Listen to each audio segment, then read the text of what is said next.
Clearly, we're going through a period of a very important milestones. As you know, May 4th has been the reopening in Italy. Today, May 18, is the day when all the shops reopens, and June 3rd will be possible to move across regions.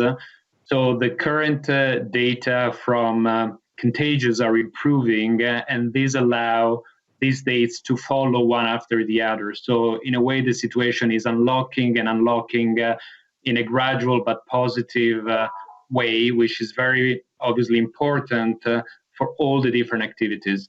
Going to your questions, as we are watching at this time, and COIMA runs a portfolio of 6 billion in Italy in different cities, including public park and beaches. So we're kind of a pretty good observatory, not just from commercial real estate, but also the way people move around the cities.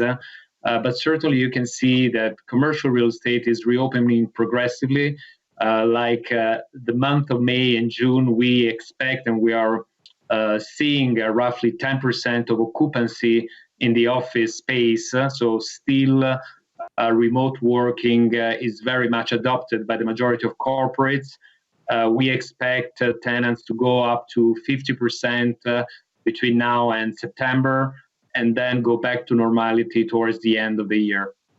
If I can look a little bit longer term, among your largest tenants are some pretty big global names: Microsoft, IBM, Deutsche Bank, all companies in sectors that have moved to working from home in the pandemic. And a lot of companies in these sectors have expressed the intention to continue with these working from home policies in the future. Do you expect to see a significant shrinkage in demand for office space of this kind as we come out at the other side of this pandemic? Well, from one side, the pandemic experience accelerate digitalization and certainly will push remote working to become more ordinary within the normal life in everyone work. On the other side, we should always think about when you work remotely, you work from somewhere, and normally this somewhere is your house. And the majority of people cannot afford for a large apartment.